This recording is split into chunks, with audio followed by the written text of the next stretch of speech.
Welcome to World Ocean Radio. I'm Peter Neill, Director of the World Ocean Observatory. How many times at ocean conferences and presentations have I heard someone exclaim, "We know more about Mars than we do the ocean"? Guilty myself many times as an expression of frustration about the imbalance in funding for ocean versus space research. Literally billions to explore and land a vehicle on Mars, and literally a pittance to explore and map the ocean floor. The Earth is more than 70% covered by water, and otherwise comprising an infusion found in our plants and animals, in our above and below ground waterways, and in our bodies. The ocean cycles and conveys that water and supports life above and below, in the water column, and into the ecology, physics, chemistry, and biology of all habitats for all species. How can it be that we know so little about it? Over the past decades, scientists have become obsessed with observation, enabled by new technologies like satellites and remotely operated underwater vehicles, by fixed installations and structures, buoys and submerged collectors that can capture a constant stream of data represented on charts and global positioning devices. Sonar, a modern technology that can scan through the barriers of turbidity and depth in the ocean, can provide an incredibly detailed, accurate rendering of every nook and cranny of the seafloor, all the places for fishes to breed, natural resources to be found, and submarines to hide. There have been numerous independent efforts to coordinate and collect this information, networks of observation stations, programmed satellite monitoring, ships at sea and the trade routes, fishing boats or research vessels in certain areas in search of specific information. All that have increased our knowledge, to be sure, but a true, coordinated, comprehensive effort planned for a methodical survey has been difficult to sustain beyond such piecemeal progress. Until now.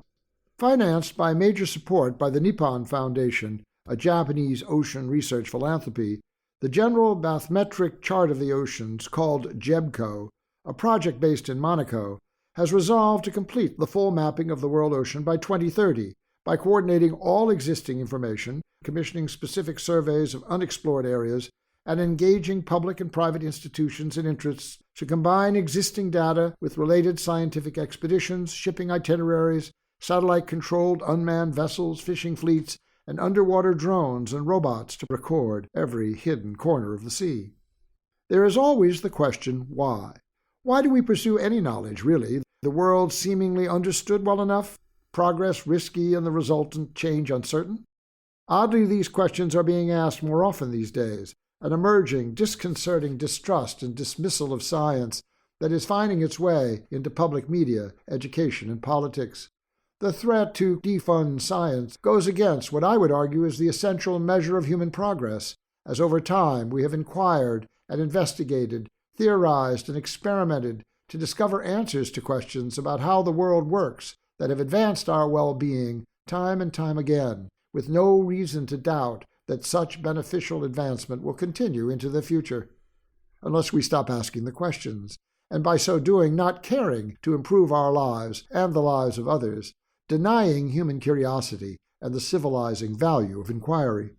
To know the ocean is to know the biology of the origin of life, the physiology of our cells, the chemistry of cures and diseases, the geology of plate tectonics and volcanoes, and the Earth's core and crust, the physics of waves and currents, temperatures and conditions in the water column that contribute to our food security, the economy of our work, and the anthropology of our history and the art of our cultural traditions.